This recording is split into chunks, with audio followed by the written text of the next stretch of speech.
Heard every week on the amateur radio bands all around the world, broadcast on low-power AM and FM stations all across the United States, and one of the first podcasts on the Internet. We are This Week in Amateur Radio, the worldwide premier amateur radio and technology news magazine and bulletin service of the air. Here are the stories for release around the earth as we come to air with edition number 1405 of This Week in Amateur Radio. The ARRL announces a leadership change among the ARRL directors. We will have all the details. FCC Chairman Carr announces a vote to expand the 900 MHz band to 10 MHz. The ARRL Student Coding Competition is now underway and holds a $25,000 award. The Dayton Hamvention announces the theme for the 2026 show. NASA selects participants to track the Artemis II mission. Amateur Radio Digital Communications announces funding opportunities for amateurs. Registration is now open for the ARRL-hosted AMSAT 2026. AMSAT is looking for a feature story editor and also a video editor. We will tell you about the positions. Iran continues blocking all Internet traffic. The International Amateur Radio Union has issued a clarification on reports of the prosecution of amateur radio operators in Belarus. The World Radio Communication Conference Advisory Committee schedules its fourth meeting coming up on February 19th. And an astronaut aboard the space station has taken a great photograph of the Artemis II launch pad. We will tell you all about this and a lot more amateur radio news coming up in this week's report. These headline stories will come to you in a moment along with this week's special features. We'll visit with Bruce Page, KK5DO, and get an update from AMSAT and what's new with all of those amateur satellites in orbit. Australia's own Onno Ben Shop, VK6FLAB, and Foundations of Amateur Radio continues with Part 7 of his series entitled Building a Shack. In this edition, Onno looks at different methods of powering your shack. Our own amateur radio historian, Will Rogers, K5WLR, returns with another edition of A Century of Amateur Radio. In this edition, Will takes a look at the early history of WWV. On the air since 1920, WWV began as a source of news from the Department of Agriculture, broadcast on CW. It also experimented with Friday evening concert broadcasts. And we will stop by and visit with Bill Sawyers, HJ8B in the DX Corner, with all the latest news on DXpeditions, DX, upcoming contests, and a lot more. That's all straight ahead as North America's premier amateur radio and technology news magazine and bulletin service, This Week in Amateur Radio, takes to the air right now. Reporting from our headquarters studio just outside of Albany, New York, where Snowmageddon left us with a little over 2 feet of snow, I'm George, W2XBS. And reporting from our news bureau in Salem, Ohio, this is Denny Haight, NZ8D. And reporting this week from our news bureau in Cortlandville, New York, and the Igloo, which is my shack at the moment, I'm Chris Perrine, KB2FAF. Reporting from our studio in sunny Bradenton, Florida, where I hope to activate a minimum of 2 parks per week over the next month, I'm Mike Nikolich, Kilo 9 Delta X-Ray Mike. And reporting from our news bureau just outside Rochester, New York, along the southern shore of Lake Ontario, this is George, Kilo Charlie 2 Oscar X-Ray Juliet. And reporting from our news bureau in beautiful Sandwich, Illinois, I'm Jordan Kurtz, Kilo Echo 9, Bravo, Papa Oscar. Coming to you from a rather nippy but still sunny Space Coast in Florida, I'm Ed Johnson, W2PH. And reporting from our Troy, New York News Bureau, which has been converted into an igloo, I'm Eric, Kilo Delta 2, Romeo Juliet X-Ray. And reporting from our amateur radio outpost in the Catskill Mountains of upstate New York, where we've just survived a week of nightly below-zero temperatures, and the wood stove needs feeding again. I'm Don Hulick, K2ATJ. And reporting from our news bureau in Fayetteville, Arkansas, where we've been digging out from under an unusual amount of white stuff, I think the meteorologists call it snow, I'm Will Rogers, K5WLR. During the past week, ARRL CEO and Secretary David A. Minster, NA2AA, sent the following email to ARRL members. John Ross, KD8IDJ, files this special report from League headquarters. In a message emailed to all ARRL members on January 28th, CEO David Minster, NA2AA, shared news of a recent change in leadership within the Atlantic Division. Atlantic Division Director Robert B. Flaminglio, K3RF, became ineligible to continue serving after voluntarily choosing not to submit an annual recertification statement as required under ARRL Bylaw 46. As a result, the director position was vacated in accordance with the bylaw. The board member statement on authority, responsibility, and expectations, which you can see at www.arrl.org/general information, confirms that board members have read and understand their fiduciary obligations under ARRL's governing documents and applicable law. Signed statements were completed by all 36 other board members, as well as all candidates who stood for election during 2025. We sincerely thank Director Flaminglio for his many years of volunteer service and for his contributions to ARRL and the amateur radio community, included Minster. Consistent with ARRL cessation procedures, Vice Director Marty Newingham, AG3I, has assumed the role of Atlantic Division Director effective immediately.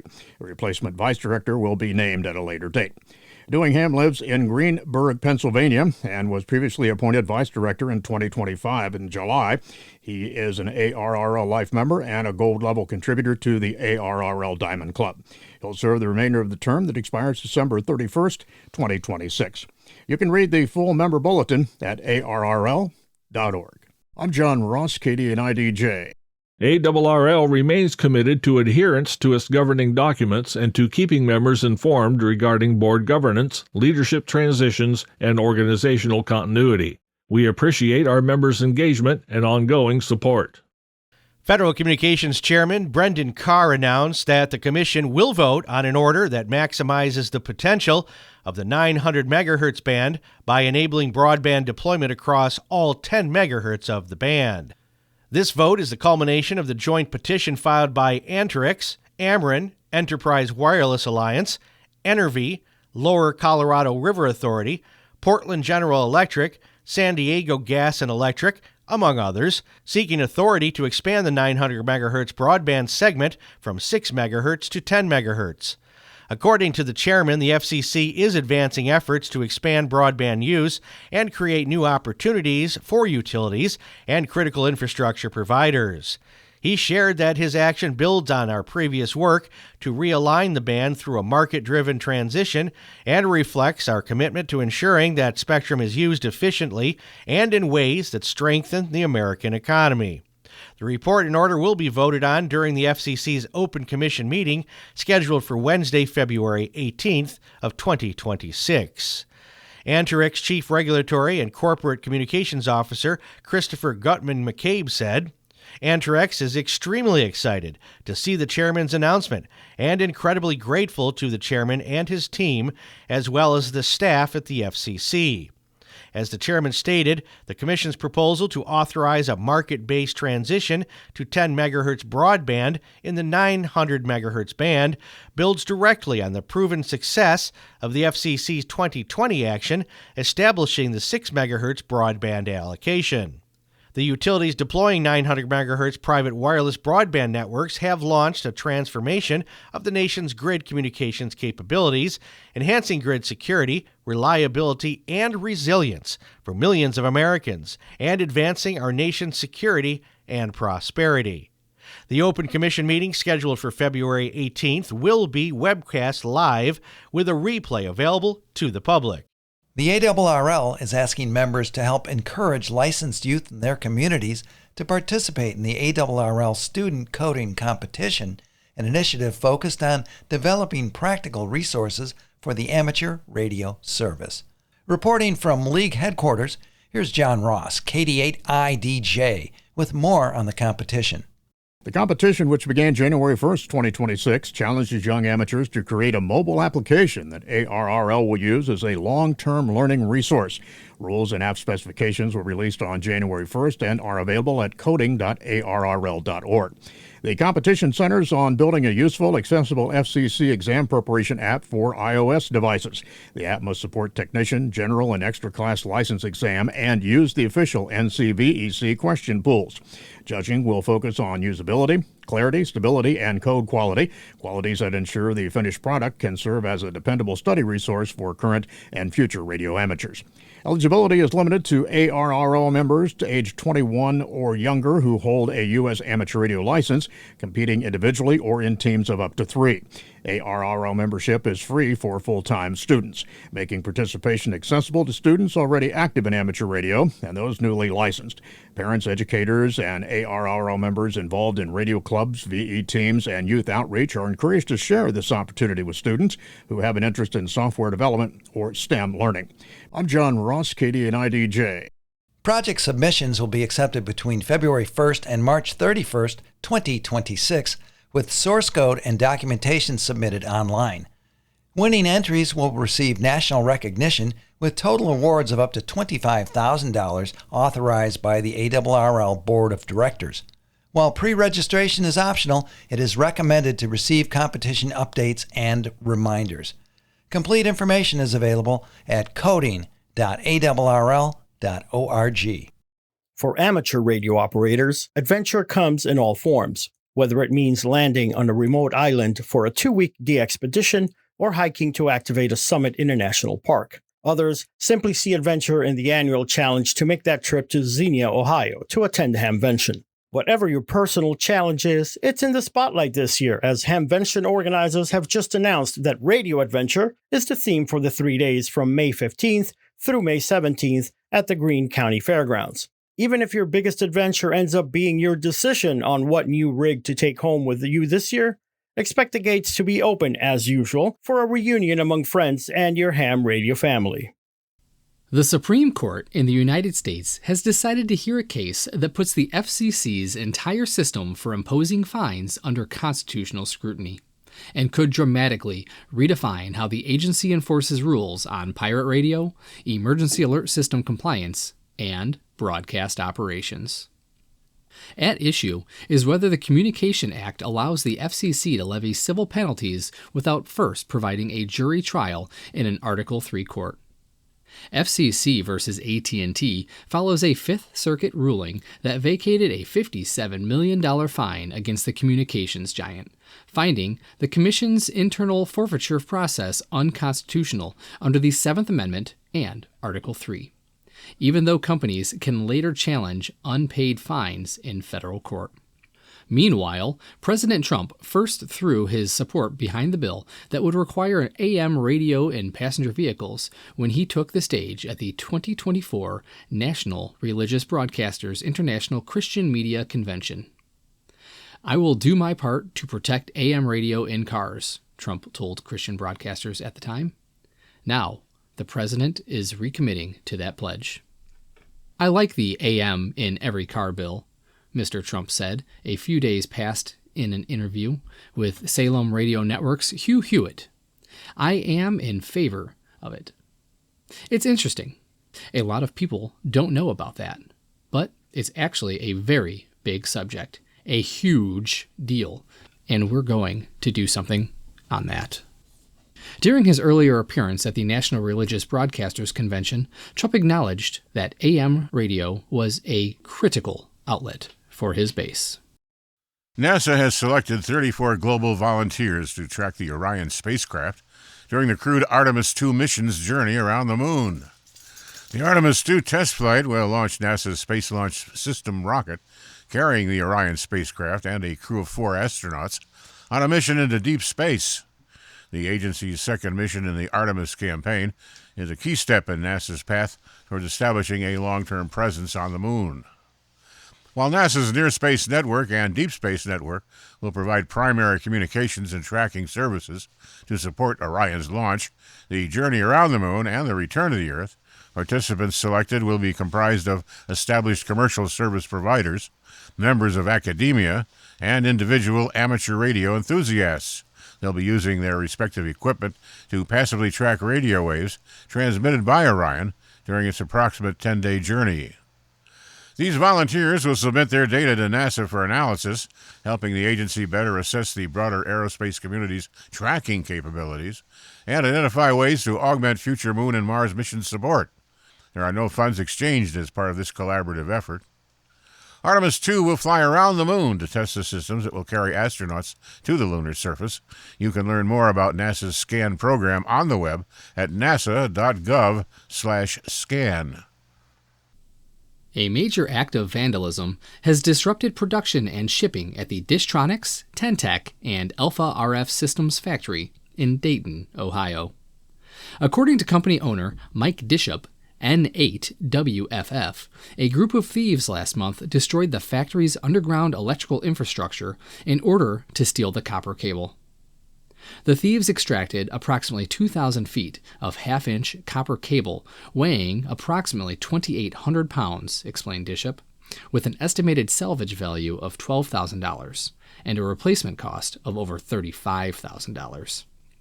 Dishop told the ARRL that power was restored on January 14th, a month after the break-in, but explained that this interruption has impacted the timing for everything we had on schedule by at least 3 months due to loss of time and capital. He says the police investigation is ongoing. In 2016, ARRL reported that Dishtronics had purchased the assets of amateur radio equipment manufacturer Tentec. Amateur Radio Digital Communications, or ARDC, continues to accept grant applications from organizations aiming to advance the hobby of amateur radio and beyond. The next application deadline is just around the corner on February 1st, but 3 additional rounds of applications will be accepted later this year on April 1st, July 1st, and September 1st. ARDC makes grants to programs and organizations that aim to advance our mission and vision with strategic goals of getting more people learning, experimenting, and doing with amateur radio and digital communications technology. With the recent introduction of priority areas for funding, ARDC is especially interested in projects that align with the following areas: research and development, open hardware and software systems that enable learning and experimentation. For example, SDRs, open codec technologies, or new modulation techniques. Space-based communications, projects that create or expand access to satellite communications for amateur radio and digital communications, engaging communities in wireless communication. For example, GEO or HEO programs repurpose commercial satellites, space-based tools for learning. Open source education, scalable, open educational materials and hands-on projects that make amateur radio and digital communications more accessible, especially for new learners and clubs. ARDC welcomes proposals across the full range of amateur radio and digital communications, but projects that align with these areas remain a priority. You can learn more about applying for grants at the ARDC website. A member bulletin emailed to ARRL members included highlights from the annual meeting of the ARRL Board of Directors, held in Windsor, Connecticut, January 16th and 17th, 2026. With more on the annual meeting, we go to League headquarters, where John Ross, KD8IDJ, files this special report. ARRL President Rick Roderick, K5UR, who was reelected, led the meeting and welcomed new division vice directors, including Carol Miazzo, KP4MD Pacific, Marty Newington, AG3L Atlantic, Mel Parkus, NM7P Rocky Mountain, and John Kitchens, NS6X Southwestern. Also elected were First Vice President Kristen McIntyre, K6WX, and International Affairs Vice President Rod Stafford, W6ROD. ARRL Foundation Treasurer Rick Neiswander, K7GM, was also also elected as ARRL second vice president, succeeding Mike Ritz, W7VO, who held that position since 2024 and resigned on December 31st, 2025. The board also re-elected David Minster, NA2AA, as chief executive officer, and Secretary Diane Middleton, W2DLM, as chief financial officer. Board committees met the day before. The Administration and Finance Committee approved the 2026 plan, later approved unanimously by the board, amending it to include additional funding for advocacy efforts in Washington, D.C.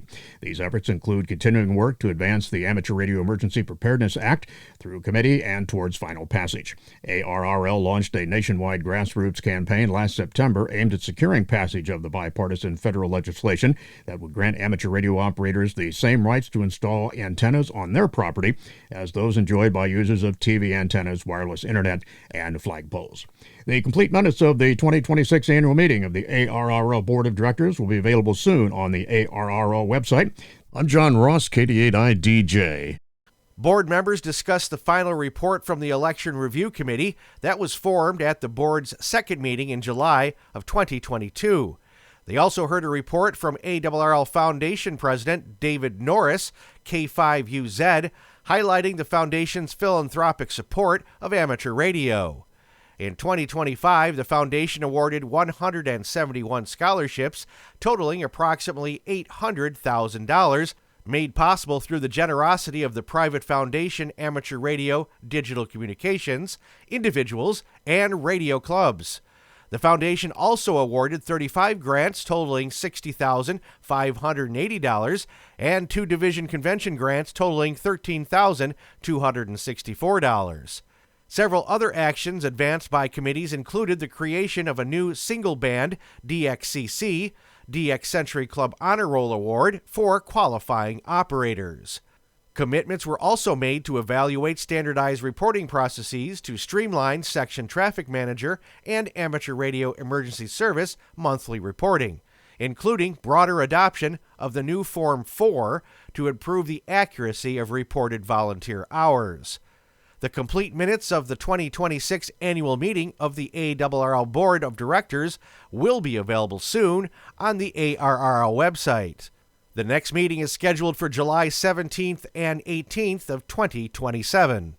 ARRL will host the 9th Annual Ham Radio Science Citizen Investigation, or HAMSCI Workshop, on March 14th and 15th, 2026, with primary activities held at Central Connecticut State University in New Britain, Connecticut, and additional events at ARRL headquarters in Newington. John Ross, KD8IDJ, is here with all the details.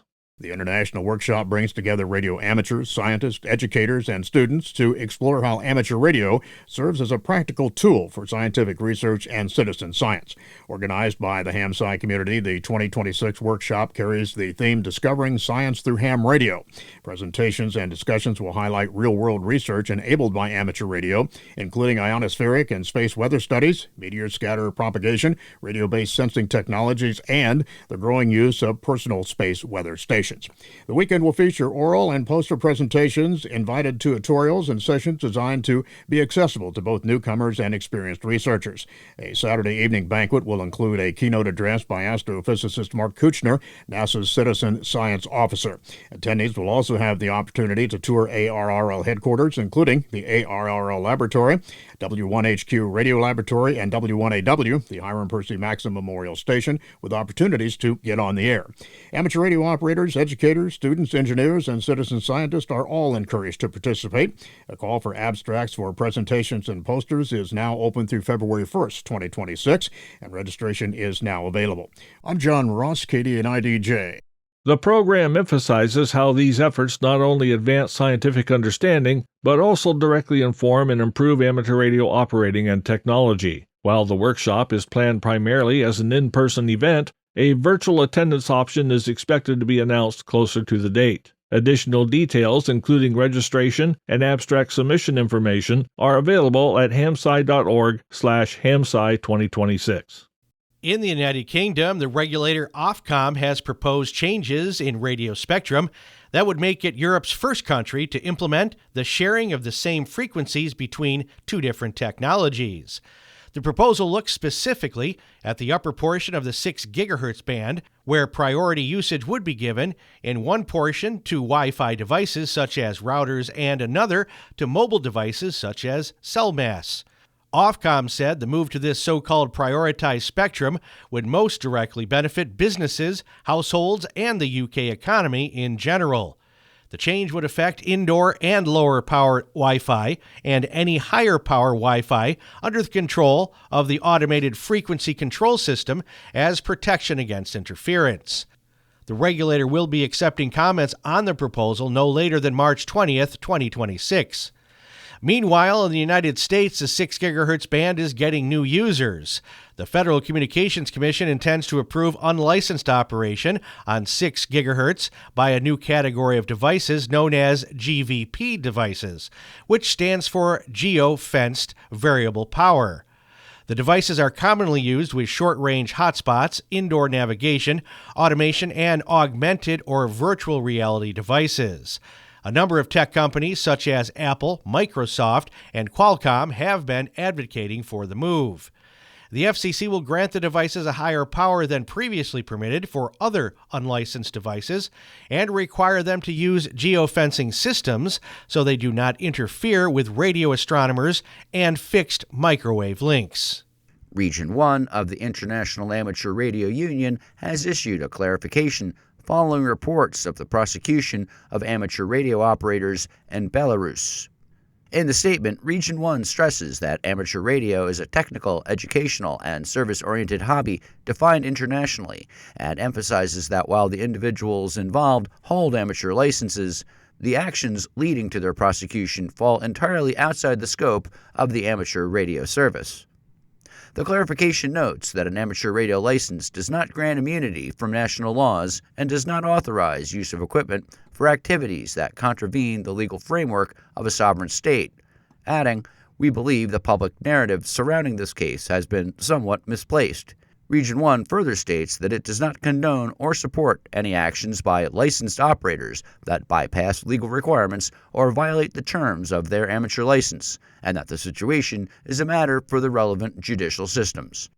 Kenya is set to make history in 2026 after being selected to host the Amateur Radio on the International Space Station program, a global initiative that enables the public to communicate live with astronauts aboard the International Space Station. The Kenya Space Agency announced the selection, positioning the country at the heart of an international effort to advance space education and public engagement in science. Kenya is the only African nation chosen for the 2026 ERA cycle, a milestone expected to spark interest in science, technology, engineering, and mathematics, and inspire innovation across the country. According to the agency, the hosting window will run between July and December 2026. During this period, Kenyan students, professionals, and members of the public will take part in live radio sessions with astronauts on the ISS. Participants will have the opportunity to ask questions and receive real-time answers about daily life in orbit, scientific research conducted on board, and the realities of living and working in space. The Kenya Space Agency will oversee preparations for the event in collaboration with Pan-African Citizen Science e-Laboratory mentor and agency liaison Harold Safari. Planning efforts will include technical coordination, public outreach, and the selection of participants with an open call to be issued for interested individuals and institutions wishing to take part in the live ISS contacts.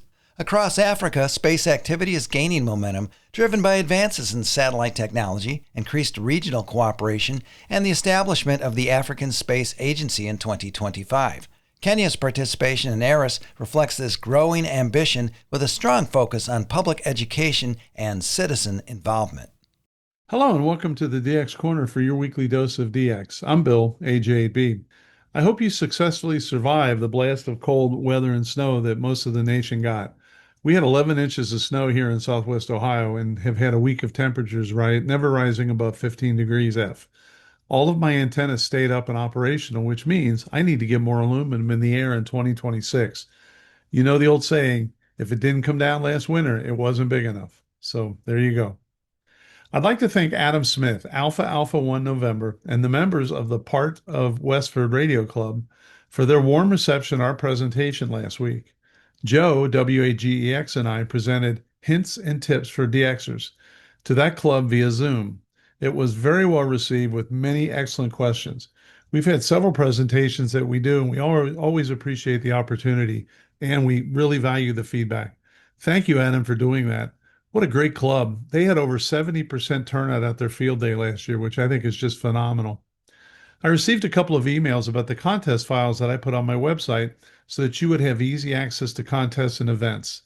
I added a CSV file that can be imported directly into your Gmail account so you'll never miss one, and you can set up reminders. Use this at your own risk, however, as there are many variations and settings that pertain to Gmail calendar accounts that I couldn't possibly take into account. Feel free to download them and take a look at ajb.com/files. The following DX information comes from Bernie, W3UR, editor of the Daily DX, the Weekly DX, and the How's DX column in QST. If you would like a free 2-week trial of the Daily DX, your only source of real-time DX information, do what several others have done and drop me a line at thedxmentor@gmail.com. I'll get you fixed up. So from the Caribbean, we have information on an operator operating in V4, which is St. Kitts.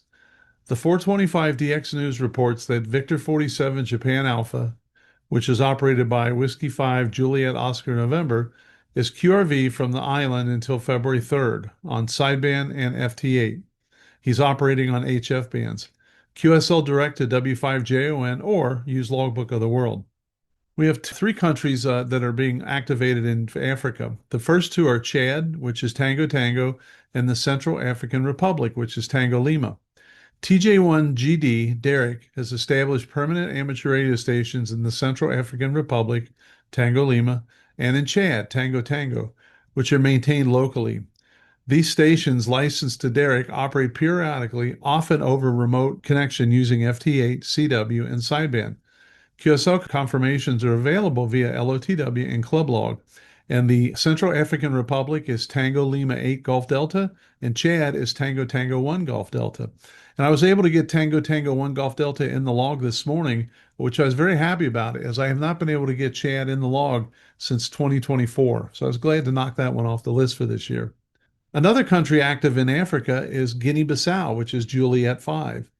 Livio, IZ3 Boston Uniform Radio, is once again QRV as Juliet 52 EC starting January 24th, so he should be QRV by now. He has been reported on 10 and 15 meter sidebands. Numerous sources report that he is there until the end of March. QSL direct only via IZ3 Boston Uniform Radio. And again, it's IZ3BUR. From the South Pacific, we have news about Nauru, Charlie 2. Phil, FK1 Tango Sierra, is back on Nauru Island and expects to be active as C21TS on FT8 by the weekend, after setting up his vertical antenna. He will operate until July of 2026, and he will use Club Log live stream to indicate whether he is on or not. So if you get a chance to work Nauru, you need to do it. The 1D expedition that's been ongoing now for a couple of weeks is Deshiseo Island, which is Kilo Papa 5 stroke Nancy Papa 3 Victor India. They are now 2 weeks into their planned 30-day operation. Their latest published statistics are as follows: 29,418 QSOs with 8,291 unique call signs, and all-time new one for 166 stations. 6 continents are represented in the log, with 91.1% of the QSOs with North America and Europe. However, North American contacts continue to decrease in percentage as they increase activity with other regions. And they're right on our doorstep, being about 12 miles from Puerto Rico. So let's knock them out of the way in the first 2 weeks and give the rest of the world a chance. Another African country is the Gambia, Charlie 5. Charlie 5 SP and Charlie 5 MB are QRV from Gambia until March of 2026. So you got about 5 weeks. QSL cards are available via Sugar Papa 3 Papa Sierra direct, but not through LOTW. From the Solomon Islands, we have Bernard, Delta Lima 2 Golf Alpha Charlie, looking to operate from Hotel 4 in the Solomon Islands. He will be Hotel 44 Mike Sierra until mid-May. He departed India last Wednesday, arriving in the Solomons capital last Friday. He's renewing his H44 Mike Sierra license, which was scheduled to expire in early February. He will move to his, quote, usual QTH, there tomorrow or Wednesday, so a couple days ago. He has taken with him a hex beam that covers 20 through 6 meters to replace his old tribander that covered 20 to 10 meters. So he's adding 6-meter capability. He says the weather is poor, lots of rain, no sunshine. He plans to be on 40 meters most of the time with a dipole 20 meters high in a palm tree near the ocean. Now, if it's all wet and rainy, you can't do much, so you might as well get on the air. So again, I mention this every week, but here's the one I'm most interested in. Bangladesh, Sierra 21 Whiskey Delta. Here's an update for this de-expedition. It's slated for late March. Philip, Delta Kilo 6 Sugar Papa, reports that the Next Generation DX Club has obtained the call sign Sierra 21 Whiskey Delta for its planned youth-focused de-expedition in late March. The team will operate for 12 days from the Kunai Barisal region IOTA group AS-140 at the end of March 2026. Watch for them on 160 meters through 10 meters, including 60 meters, and on CW, sideband, RIDI, and FT8. In addition, activity via the QO100 satellite is planned using CW, sideband, and FT4. 5 of the 6 operators are under 30 years old. The lone outlier is 46. That's terrific. So we have another update on Sable Island, Charlie Yankee 0S. Murray, Whiskey Alpha 4 Delta Alpha November, writes that, quote, Parks Canada Sable Island has invited the Charlie Yankee 0 Sierra team back to Sable Island for another de-expedition during March 2026, with official dates to be determined. The team's QRZ page says March 19th to the 31st, but if they say it's still be determined, that must be a best guess. The team, the same as for the 2024 CY9 Charlie trip, is authorized for 10 to 12 days de-expedition. More details will be on the de-expedition website, which is cy0s.com, their QRZ page, and from here. In closing, Adam notes that Sable Island is cold, windy, and snowy environment in March. It will be a challenge. Well, I have 2 more updates. One is on Agatti Island, India, which is Alpha Uniform 7 Radio Sierra, AU7RS. Quote, Dear DX chasers around the world, I am excited to share a major update regarding the AU7RS de-expedition. We've received fantastic news. Our license has been extended and we are in the process of securing fresh landing permits for the mission. Additionally, after a 45-day wait, our DX Commander antennas have finally been delivered by UPS. With all of our gear now in hand, we are finalizing our site location and propagation plans.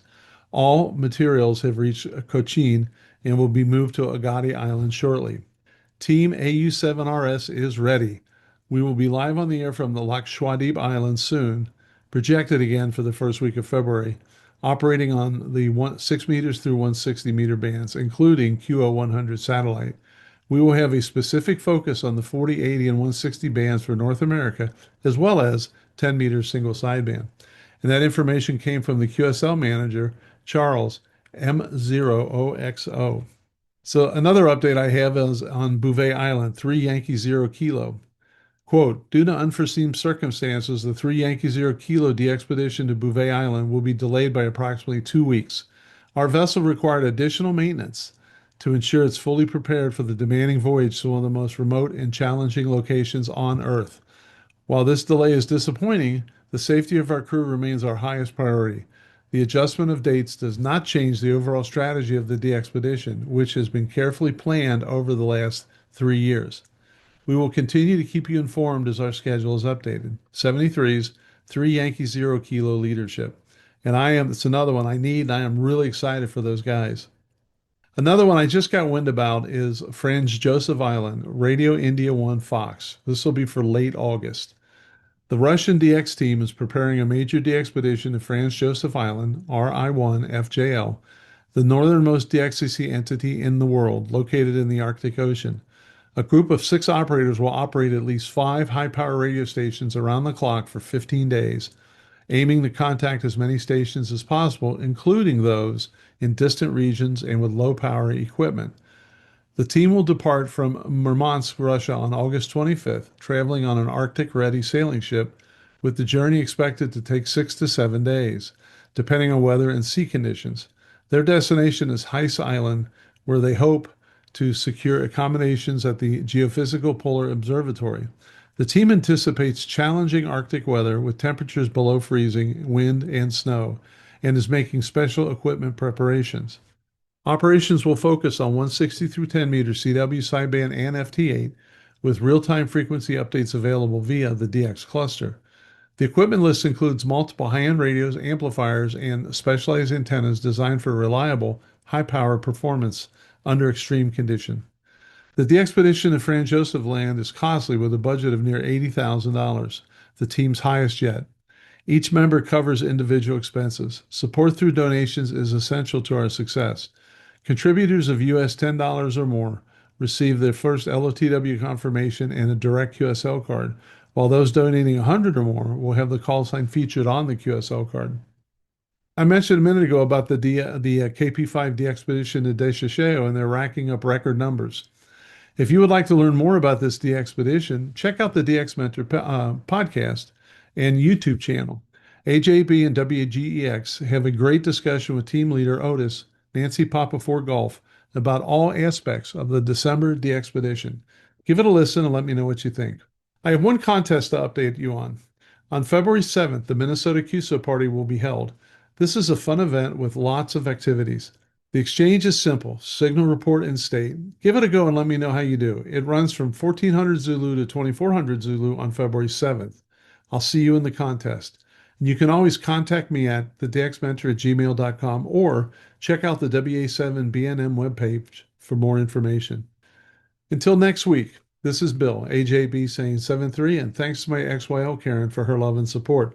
I hope to hear you in the pile-ups. Have a great DX week. Foundations of Amateur Radio. On your amateur radio journey, you'll likely discover that many transceivers run on 13.8 volt DC, give or take. For example, my FT857D requires 13.8 volt plus or minus 15%, with a negative ground and a current draw of 22 ampere. More on that later.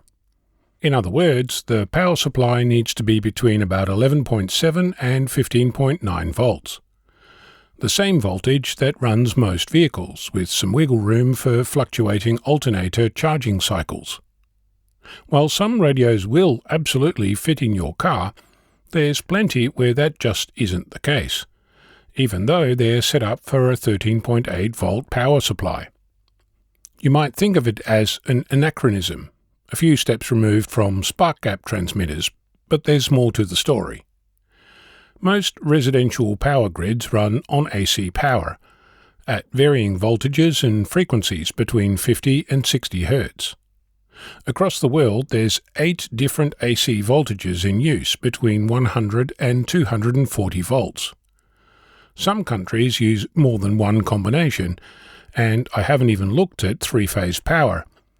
Perhaps 13.8 volt DC isn't looking quite as odd. With this revelation comes the need to actually have 13.8 volt available in your shack. Converting your grid power to something you can plug your gear into requires some form of transformation, typically achieved with a power supply. Efficient, cheap and plentiful, the switch mode power supply is the most common. Built to a price, they're also often noisy. Not just the fan, but noisy from a radio emissions perspective. Amateur radio has very sensitive receivers, and as a result you can often hear, or see if you have a waterfall display, RF birdies, a sound reminiscent of a budgie whistling every 100 kHz or so across the whole radio spectrum. Not something most other equipment cares about. So you're often left to fend for yourself in figuring out how to deal with this phenomenon. There's plenty of filtering techniques and circuits to be found, and some of them even work.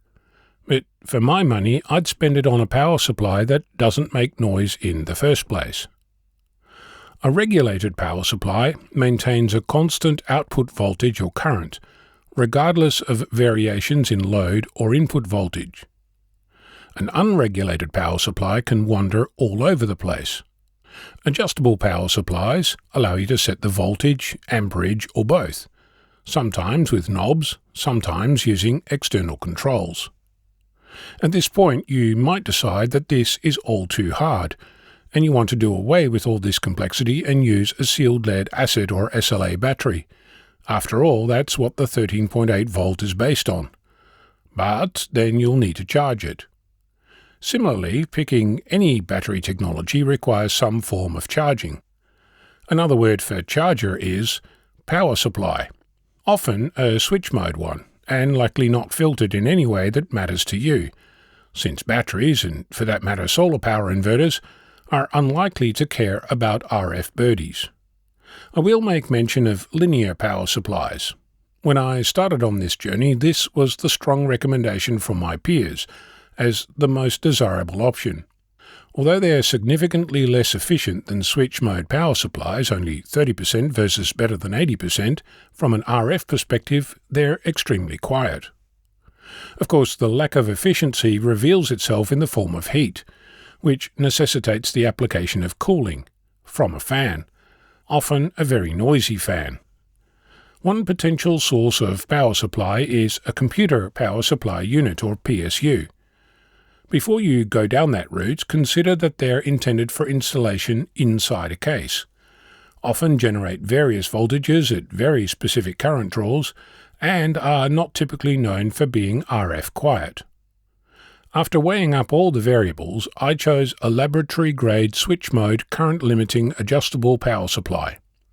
It's set to 13.8 volt, and it sits on my desk doing its thing. Rated at 1 to 15 volts at 40 ampere, it's now as old as I am in amateur radio terms, well and truly a teenager. It's also overkill, by quite a margin. Remember when I mentioned that my FT857D is rated at drawing 22 ampere? As a QRP or low power station, I typically use my transmitter set to 5 watt. But even when others use it at full power, I have never, ever seen it draw more than 12 ampere. That's not to say that it can't draw 22, I've just never seen it. As a benefit of having such a massive overkill in the specifications of my power supply, I can power more than one radio and not notice. Not that they're all transmitting at the same time, or using more than 5 watt, it just doesn't matter. I previously discussed setting a standard for coax connectors in the shack. The same is true for deciding what to pick for power supply connectors. In my case, I chose Anderson power pole connectors.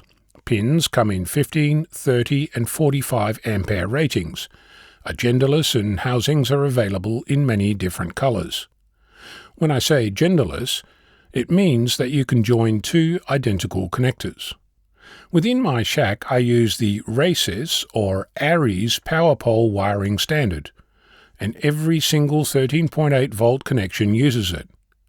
If I get new gear that uses some other connector, I'll cut the power supply wire in half and terminate both the power supply and the cut-off cable using power pole connectors. That way my gear will connect to my own power supply and I'll have a universal adapter cable when I need it. Over the years I've collected an impressive array of adapters using this method, and it's helped immensely when sharing gear with other amateurs. Word of warning: make sure you get positive and negative the right way around when you join your power pole connectors, and make sure that you have the red and black housings the right way around too. You can thank me later. If you do this more than a few times, I'd recommend that you spend the money on a proper crimping tool. It makes the experience so much better. To avoid many of the pitfalls of interference whilst connecting power and coax to the same radio, try hard to avoid running both in parallel, or worse, joined to each other.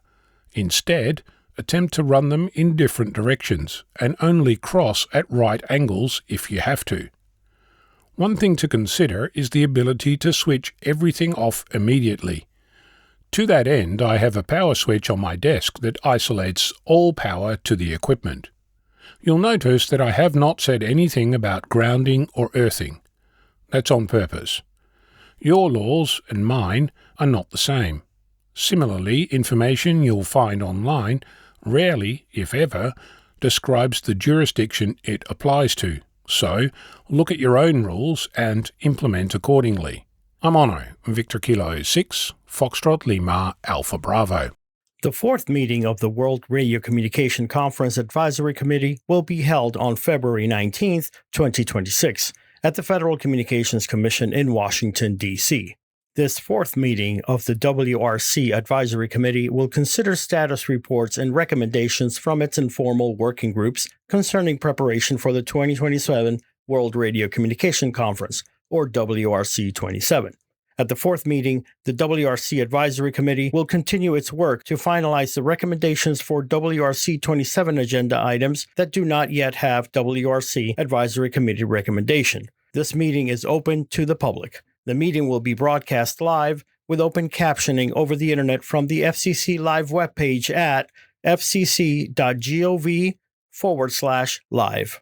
There will be audience participation available during this meeting. The Commission's WRC 27 website contains the latest updated information and agendas on all scheduled meetings and advisory committee matters. Comments may be presented at the advisory committee meeting or in advance of the meeting by sending an email to wrc-27@fcc.gov.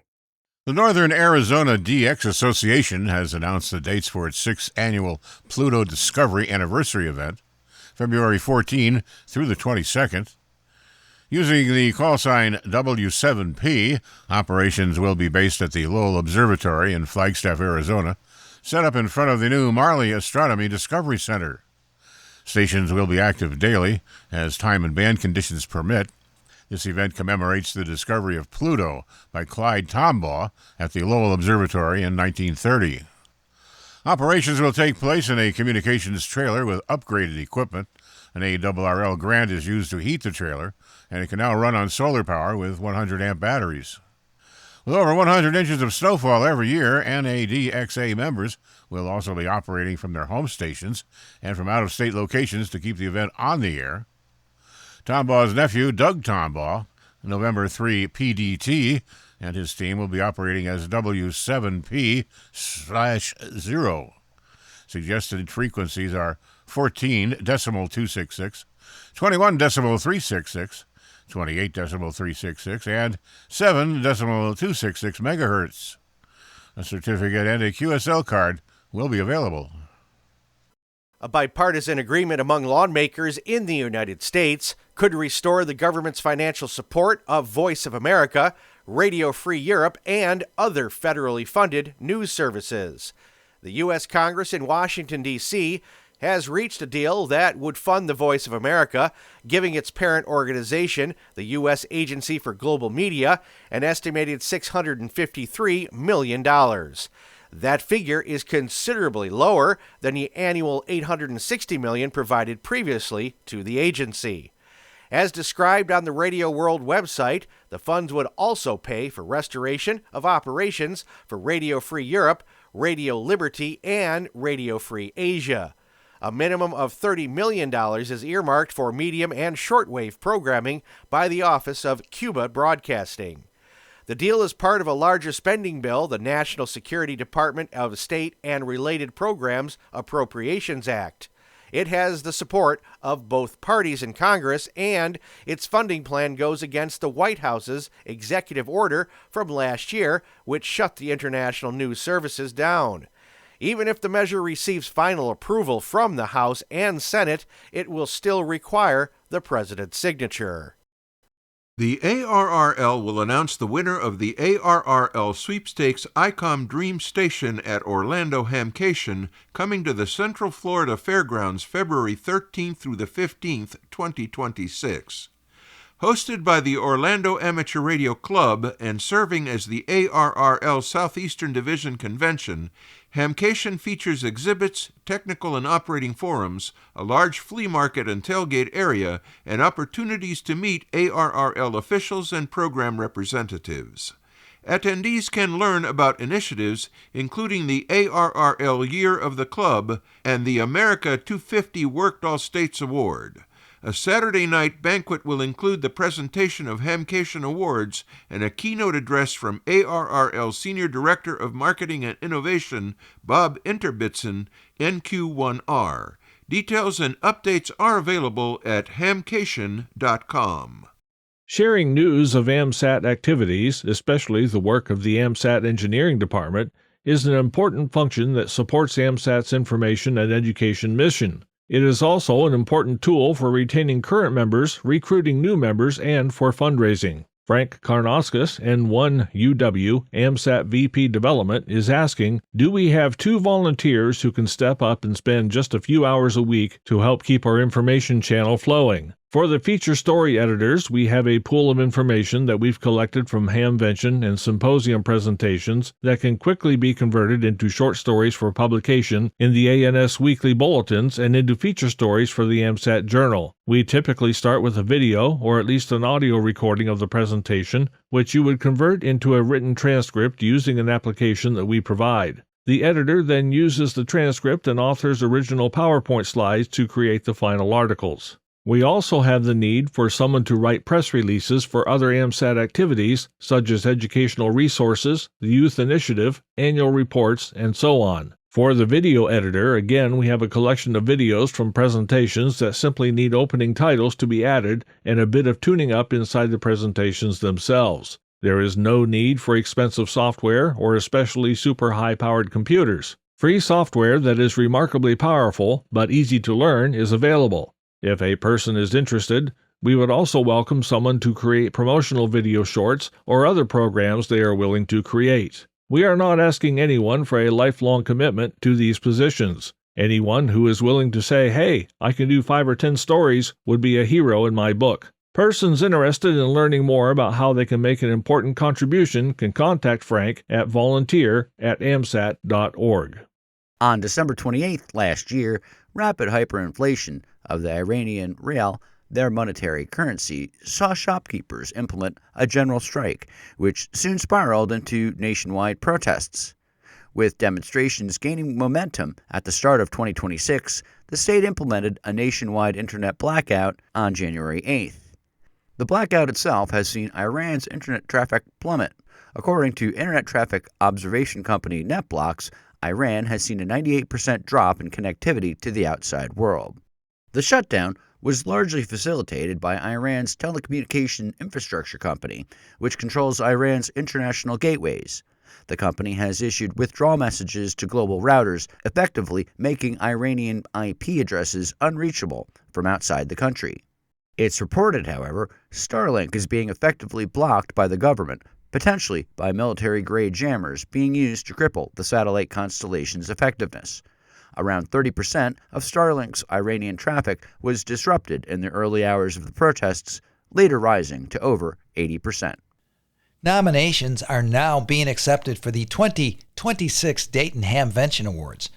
Awards include Technical Achievement, Special Achievement, Amateur Radio Operator of the Year, and Amateur Radio Club of the Year.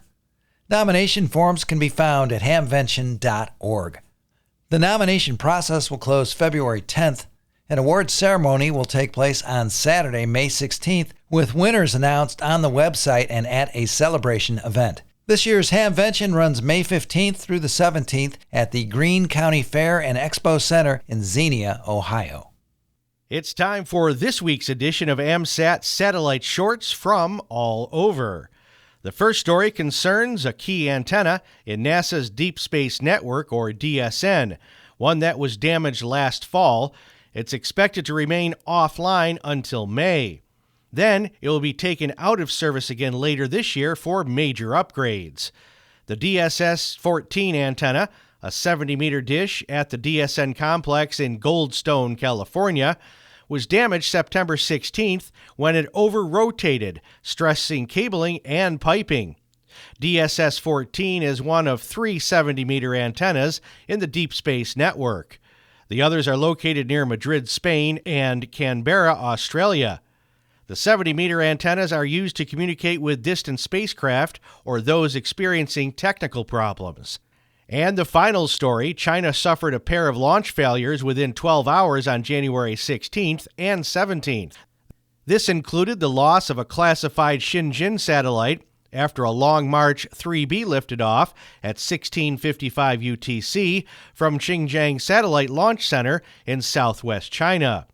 The China Aerospace Science and Technology Corporation confirmed the failure around 12 hours after liftoff, stating that the Shenzhen 32 satellite had been lost following a third-stage anomaly. Roughly 12 hours later, the Cirrus 2 lifted off at 0408 UTC on January 17th from Jingquan Satellite Launch Center in northwest China. Galactic Energy confirmed the loss of the debut flight, stating that an anomaly had occurred and that the specific cause is under further investigation. Welcome to the 50th segment of Ham Radio History, a century of amateur radio, Ham's organizations, events, inventions. I'm Will Rogers, K5WLR, with thanks to Chris Cadella, W2PA, for allowing us to use his website. As we prepare these segments, we bring you this next chapter of Ham Radio History. WWV. As the ARRL request in the summer of 1923, the Bureau of Standards announced that it would begin a schedule of broadcasts on precise wavelengths so that amateurs could calibrate their wave meters and receivers. The Bureau's station in Washington, D.C. ran a highly stable oscillator driving a 1 kilowatt power amplifier and had a proven record of being heard over a wide area, even on the West Coast. In print, its call sign, WWV, evokes the graphical visualization of a radio wave. On the air since 1920, WWV began as a source of news from the Department of Agriculture, broadcast on CW. It also experimented with Friday evening concert broadcasts. But in late 1922, its emphasis changed to transmitting standard frequency signals, something more in line with the Bureau's mission, primarily for the benefit of commercial stations.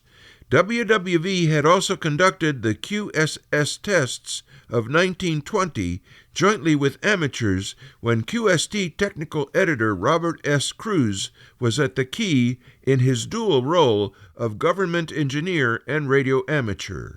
Now the Bureau would again collaborate with amateurs to promote precise frequency measurement and control. It planned to broadcast from July through October from Washington, D.C. on a schedule that would run from 11 p.m. until 12:41 a.m. Eastern Time, spending 8 minutes on each of 7 wavelengths between 705 and 200 meters.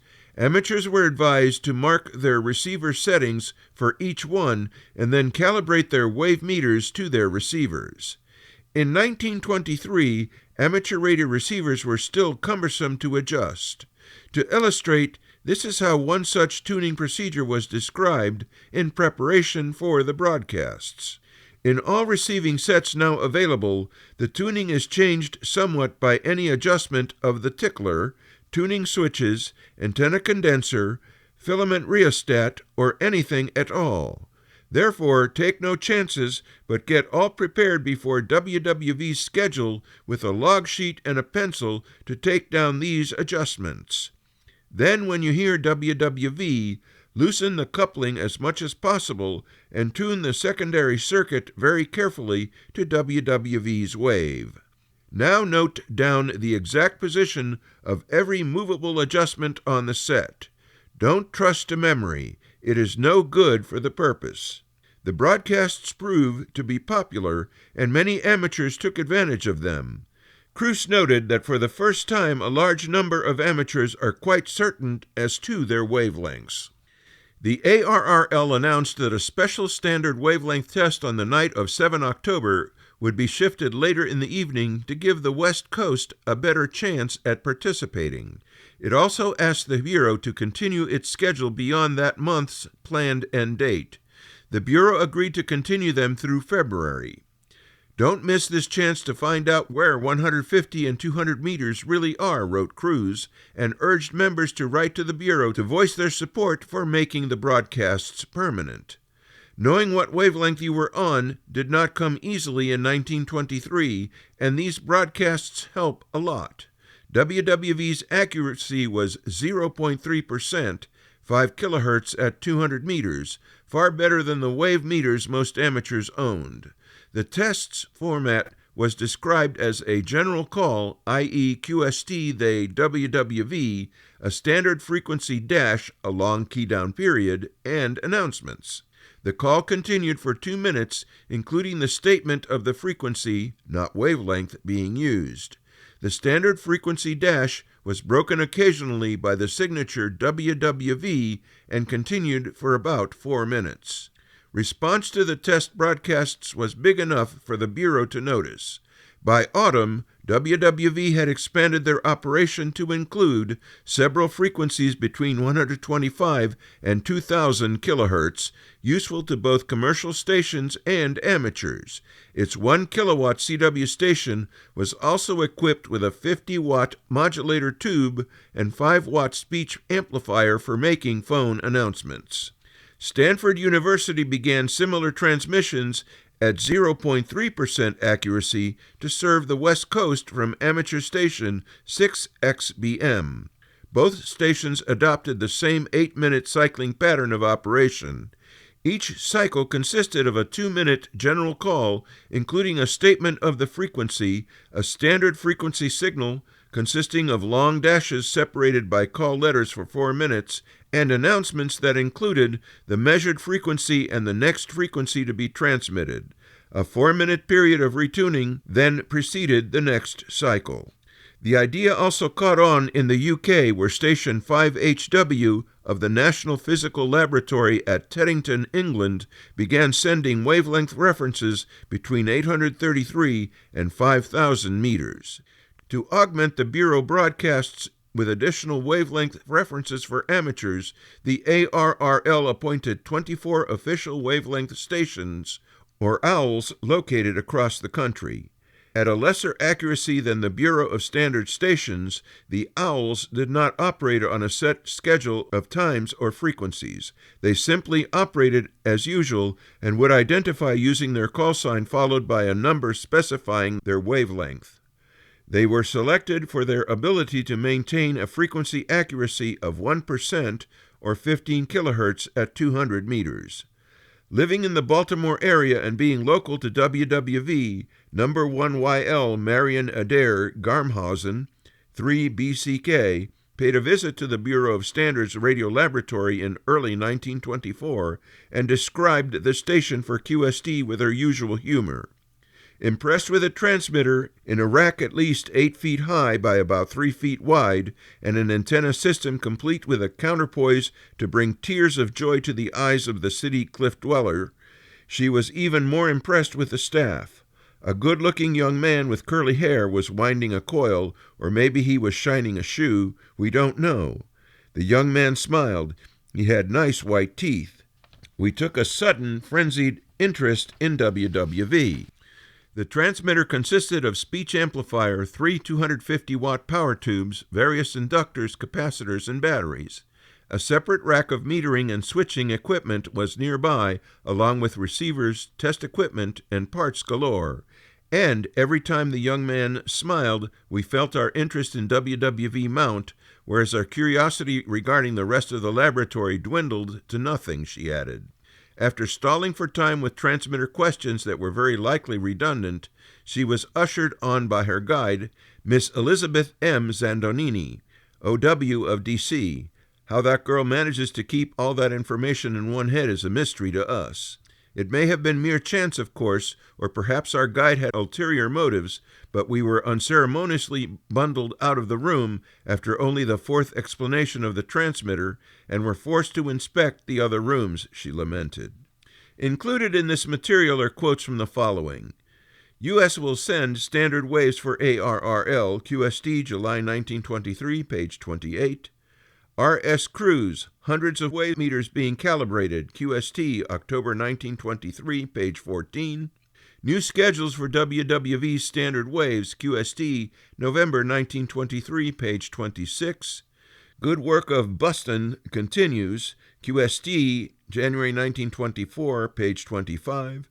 WWV schedules, QST, March 1924, page 36. H.J. Walls, the standard frequency set at WWV QST, October 1924, page 9. Standard waves for both coasts at last, QST, October 1924, page 27. Extension of standard radio frequency transmissions, QST, November 1924, page 51. English station transmits standard waves.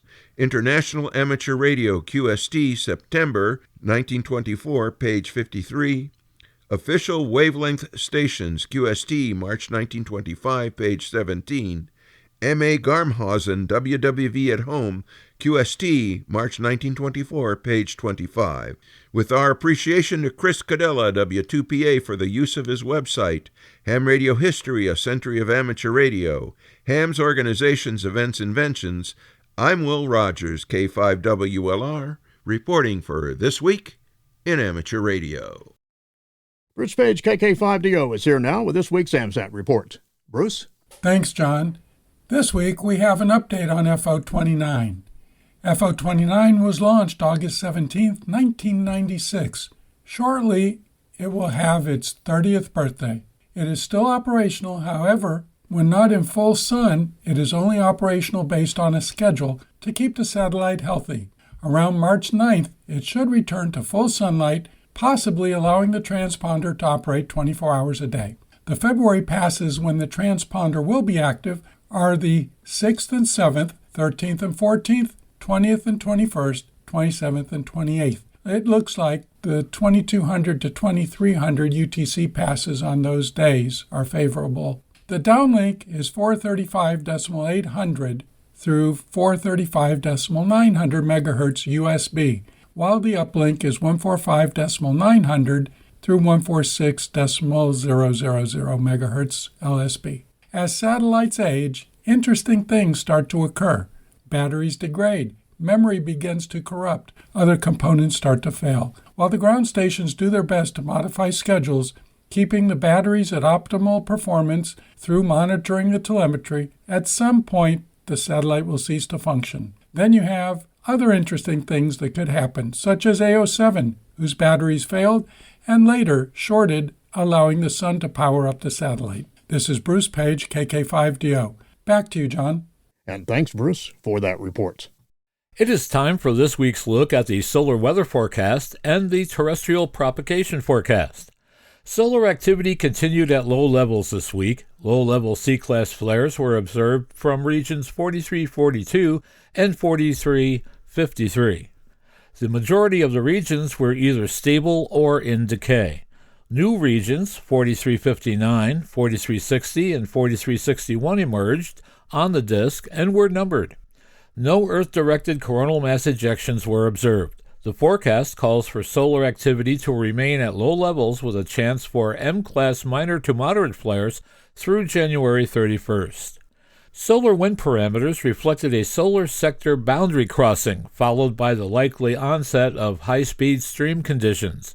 On January 27th, the phi angle switched into a negative sector.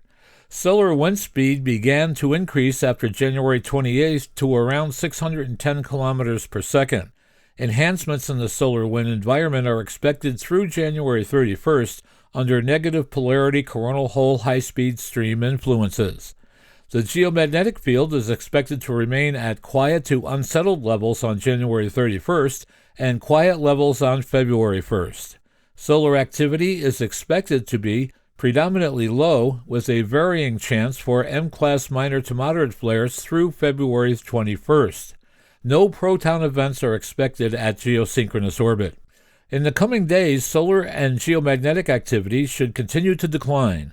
The next increase in geomagnetic activity can be expected in the middle of the first week of February, but this time without the major influence of high-speed solar wind. Therefore, only a decrease in critical frequencies and an increase in attenuation are expected in the ionosphere until February 6th, followed by a return to average values as expected. For more information concerning radio propagation, visit the ARRL Technical Information Service, read a quick guide to HF propagation using solar indices, and check out the propagation forecast page of Karl Wetzelschwab, K9LA. For customizable propagation charts, visit the VOA-CAP online for Ham Radio website. Just ahead in radio sport this week, January 31st, the UBA-DX contest, that's a single sideband. February 1st, North American Single Sideband Sprint Contest, that's phone. February 3rd, the ARS Spartan Sprint CW. February 4th, the UKE ICC 80-meter contest, CW as well. February 5th through the 6th, the Walk for the Bacon QRP contest, that's CW. And February 7th and 8th, the Labrie RS Digi contest, that is digital.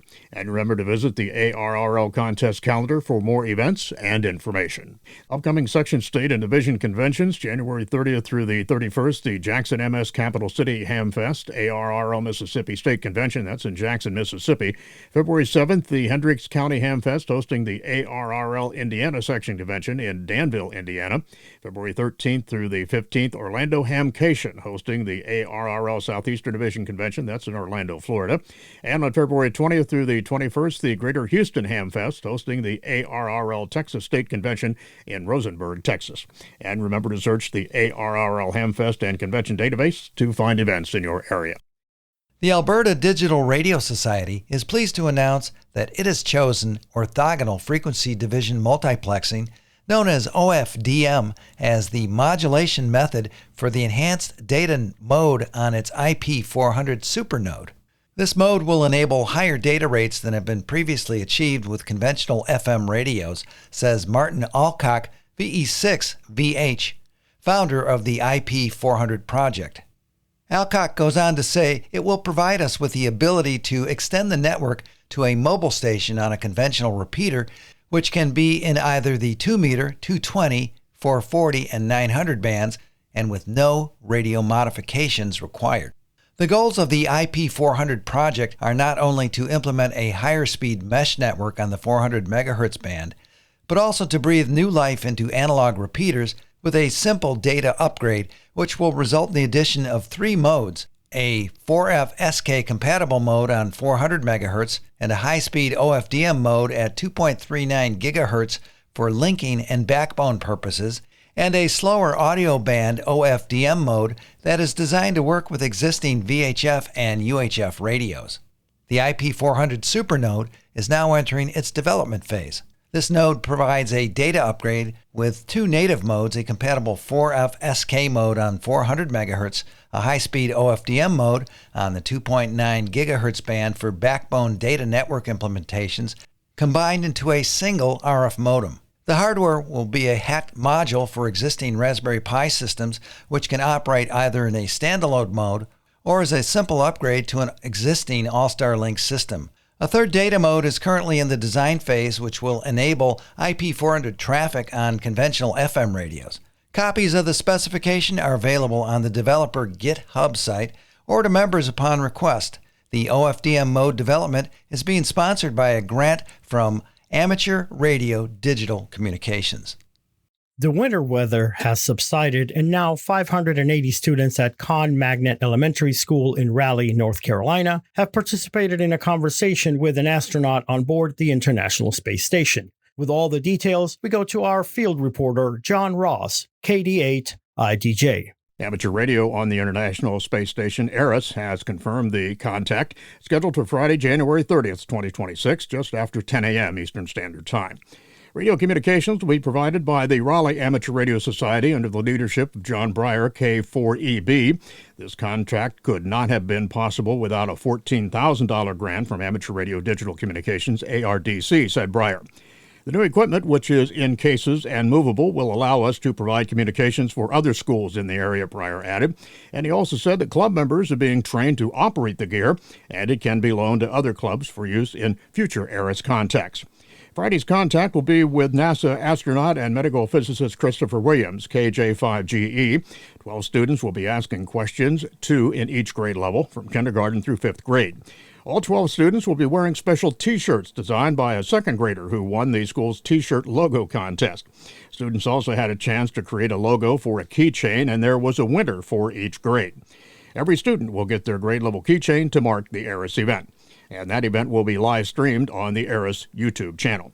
I'm John Ross, KD8IDJ. ERIS is a cooperative venture of international amateur radio societies and the space agencies that support the International Space Station. In the U.S., participating organizations include NASA's Space Communications and Navigation, or SCAN program, the ISS National Laboratory, Space Station Explorers, the ARRL, and AMSAT. The pilot of a private plane that crashed north of Australia's Gold Coast has been identified as an amateur radio operator and successful businessman.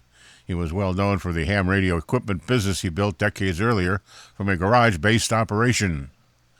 The single-engine plane had just taken off from a private airstrip on Tuesday, January 27, when it came down, killing the pilot and his passenger at the scene.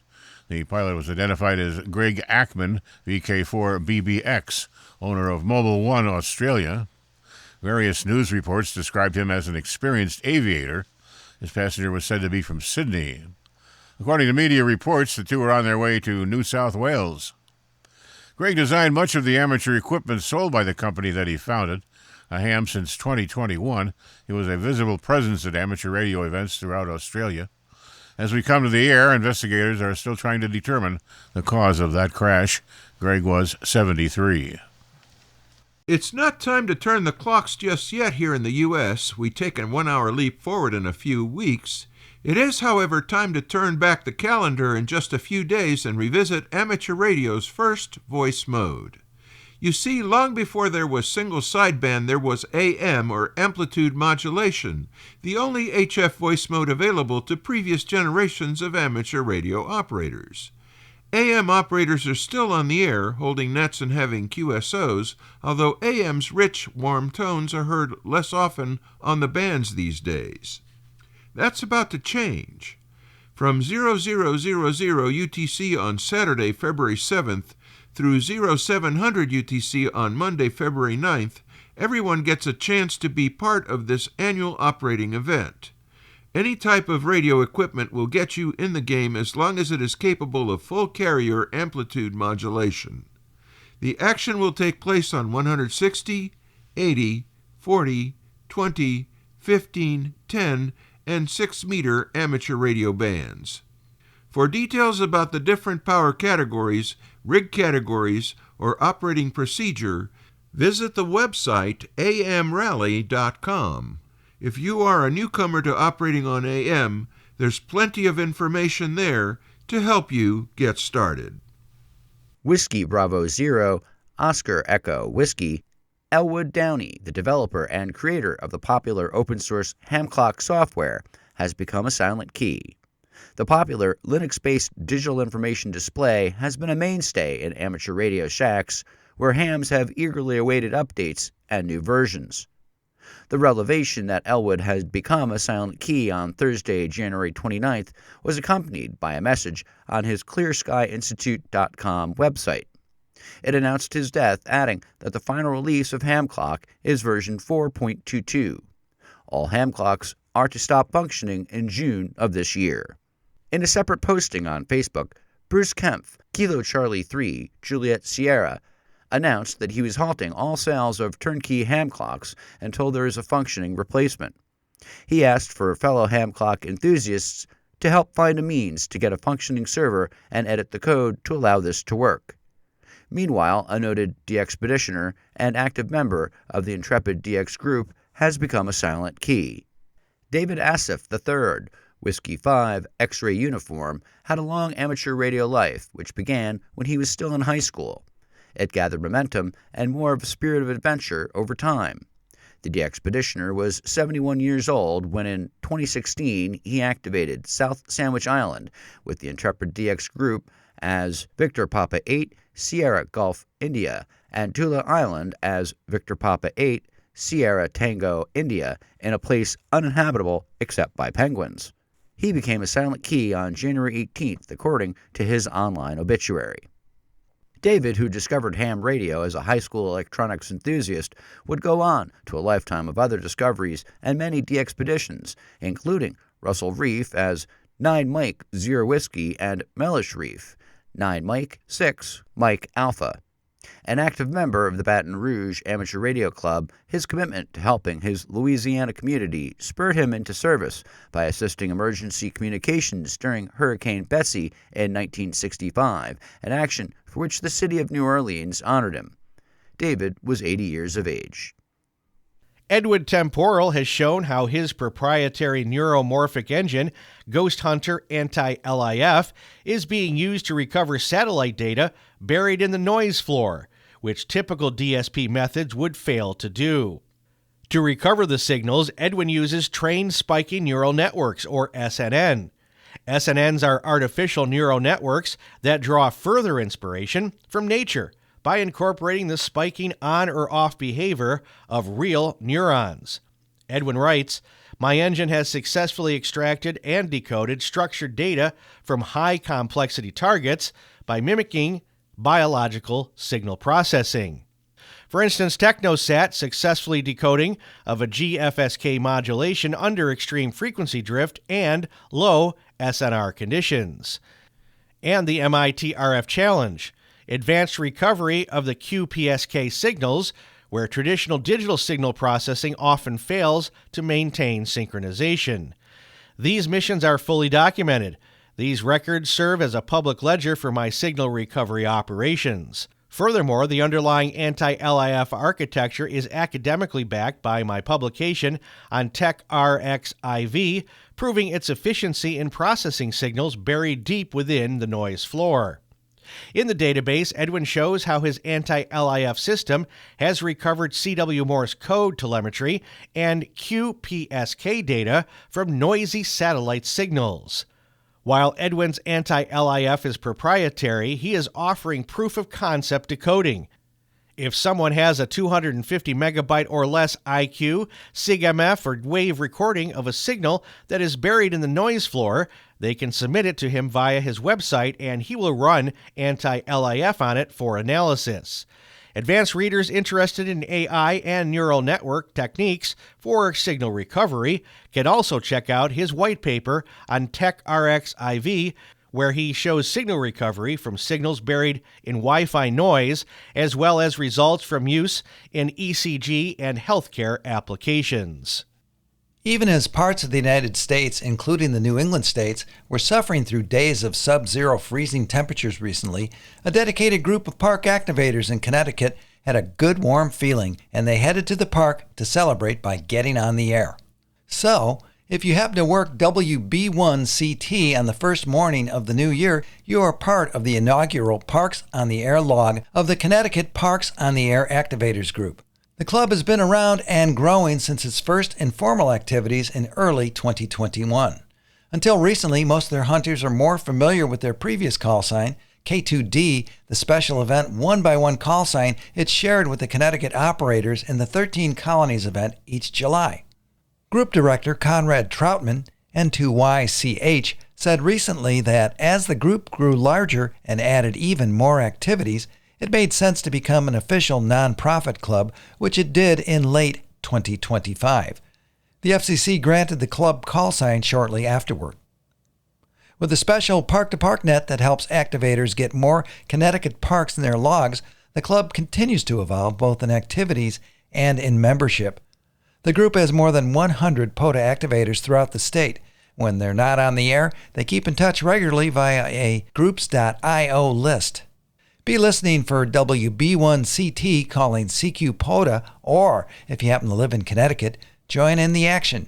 You can find details on the club's page on QRZ.com. The Hubble Space Telescope, which has radically changed our understanding of the universe for more than 3 decades, is nearing the end of its mission. Due to atmospheric drag, its orbit is steadily decreasing, threatening to burn up in Earth's atmosphere. According to new calculations presented at a meeting of the American Astronomical Society, this could happen as early as 2033, and in a pessimistic scenario, even as early as 2029. Launched in 1990 at an altitude of about 579 kilometers, the Space Telescope has fallen more than 50 kilometers over the years of its service. Although NASA periodically adjusted the observatory's orbit, the main factor is atmospheric drag. The density of the upper layers of the atmosphere varies depending on the activity of the sun. The current period of high solar activity is accelerating the fall. If the altitude falls below 400 kilometers, there will be only a year left before the final entry into the atmosphere.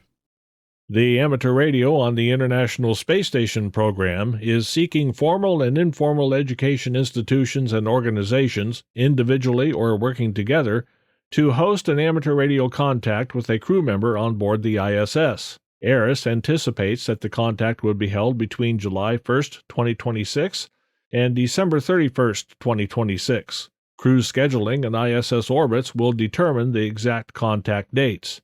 To maximize these radio contact opportunities, ARIS is looking for organizations that will draw large numbers of participants and integrate the contact into a well-developed education plan. The deadline to submit a proposal is February 27, 2026. Proposal information and more details, such as expectations, proposal guidelines, and the proposal form, can be found at www.aris.org. An informational webinar session will be held on February 5, 2026 at 8 p.m. Eastern Time. Crew members aboard the International Space Station will participate in scheduled amateur radio contacts. These radio contacts are approximately 10 minutes in length and allow students to interact with the astronauts through a question and answer session. An ARIS contact is a voice-only communication opportunity via amateur radio between astronauts and cosmonauts aboard the space station and classrooms and communities. ARIS contacts afford education audiences the opportunity to learn firsthand from astronauts what it is like to live and work in space and to learn about space research conducted on the ISS. Students also will have an opportunity to learn about satellite communication, wireless technology, and radio science. Because of the nature of human spaceflight and the complexity of scheduling activities aboard the ISS, organizations must demonstrate flexibility to accommodate changes in dates and times of the radio contact. Amateur radio organizations around the world, with the support of NASA and space agencies in Russia, Canada, Japan, and Europe, present educational organizations with this opportunity. The ham radio organization's volunteer efforts provide the equipment and operational support to enable communication between crew on the ISS and students around the world using amateur radio. Please direct any questions to education@ariss-usa.org. A new web-based tool for the amateur radio community, SpottedHam.com. It is launched to provide hams with a more granular way to monitor the bands. Unlike traditional clusters, Spotted Ham allows users to create custom watch lists for specific call signs, parks on the air references, or specific bands and modes. The system monitors live spotting data and sends an immediate email notification to the user the moment a match is found. This is particularly useful for operators chasing specific park references or monitoring the activity of friends and local club members. Developer Robert Campbell, KM6HBH, designed the tool to be mobile-first, ensuring that activators in the field and operators in the shack have a clean, clutter-free interface. The service is currently free to use and supports global spotting data, including United Kingdom and European Parks on the Air references. Interested operators can find the live spotting table, an easy way to spot themselves, and sign up for alerts at www.spottedham.com. Determined to preserve Taiwan's citizens' ability to communicate despite ongoing damage to underwater internet cables, many Taiwanese are pursuing the wireless option of amateur radio. Here's the story. Last summer, a court in Taiwan gave a 3-year prison sentence to the Chinese captain of a ship registered in Togo after he was convicted of deliberately damaging Taiwan's underwater cables. Though that high-profile case in the justice system appeared to settle one incident, Taiwan remains challenged by such ongoing damage, which cuts the island off from the rest of the world. Taiwan is also embroiled in ongoing tensions with Beijing, which claims the self-ruled territory as its own. Recent media reports say that amateur radio is being seen as Taiwan's wireless workaround to maintaining connectivity. A civil defense group there has been providing ham radio instruction to prepare candidates for their operating licenses. Although there is already an amateur radio presence in Taiwan, represented by the Chinese Taipei Amateur Radio League, these newest candidates are pursuing license status, especially because of the damage being done to the cables. Their hope is to be able to step in and maintain communications if Taiwan is cut off from the internet. More than 90% of Taiwan's internet traffic is carried by 15 international and 10 domestic communication cables. Competitors and volunteers are getting ready for the 2026 World Radio Sport Team Championship in July, but organizers are also looking a bit further down the road to 2030. A competition of sorts is taking place among would-be hosts for the 2030 World Radio Sport Team Championship, and the organization's sanctioning committee has set a deadline of February 15th to receive letters of intent. The letters should include the proposed time frame and location, the estimated budget with fundraising plan, and identify the officers and organizing committee. Letters of intent or questions about the host selection process should be sent to Doug, K1DG, at gmail.com. The committee would like to announce the next host during the closing ceremony of WRTC 2026 in July in the United Kingdom. All eyes, it seems, are on the Artemis II moon rocket since its recent rollout onto the launch pad at Kennedy Space Center in Florida. From high above the Earth, another pair of eyes and the lens of a camera have been watching too. From his front row seat aboard the International Space Station, NASA astronaut Chris Williams, KJ5GEW, got the best view of all of the Artemis II as it awaits its crew of 4. Chris was able to capture the image on camera. He posted it on the social media site X on Monday, January 19th. Alongside the image, he wrote, "If you zoom in on the rightmost launch pad, you can see a shadow just to the left of center on the pad. That shadow is from the rocket and launch tower that will soon take 4 of my friends on a trip around the moon. They're not just his friends and fellow astronauts. Just like Chris, 3 of them have their ham radio licenses. Commander Reed Wiseman, KF5LKT, Pilot Victor Glover, KI5BKC, and Mission Specialist Jeremy Hansen, KF5LKU. The 4th crew member is Mission Specialist Christina Koch. The crew's launch toward the moon could come as early as February. Though Chris is scheduled to stay aboard the ISS for a few more months, once Artemis is launched, the crew won't come by for their close-up. The journey is expected to last 10 days before it splashes down in the Pacific Ocean. This Week in Amateur Radio is holding open auditions for news anchors for the weekly national worldwide amateur radio news service. If you have a good radio voice and can reliably read provided news copy, we are looking for you. This, of course, is an all-volunteer position. An amateur radio license is not required. You must have a high-quality microphone, headset mics are not used, and be familiar with audio editing software to record and edit your finished news stories before uploading. If you would like to try out for a weekly or bi-weekly anchor position with North America's premier amateur radio news on air and podcast, please send an email to our producer, George, W2XBS. You can include a sample MP3 of yourself reading news copies sent as an attachment to W2XBS77@gmail.com. That's whiskey, the number 2, X-ray Bravo Sierra 77 @gmail.com. Be sure and use Anchor Audition in the subject line. Please include your phone number and a good window of time for a callback to discuss your submission and our operating logistics to see if This Week in Amateur Radio is a good fit for you. We hope to hear from you soon. This Week in Amateur Radio is heard around the world on the internet, on low-power FM stations, and on great repeater systems like the WB3GXW repeater on 147.225 MHz in Silver Springs, Maryland, serving all of Silver Springs and also covering the nation's capital, Washington, D.C. WB3GXW can also be found on Echolink Conference Server Node 6154. If you are a This Week in Amateur Radio affiliate and you would like us to give a free on-air announcement of your station's carriage of the program, please send us an email with the station location, call sign, coverage area, and day and time you air This Week in Amateur Radio, plus any other information you would like us to impart. You can send to the following email, w2xbs77@gmail.com. That address once again is w2xbs77@gmail.com.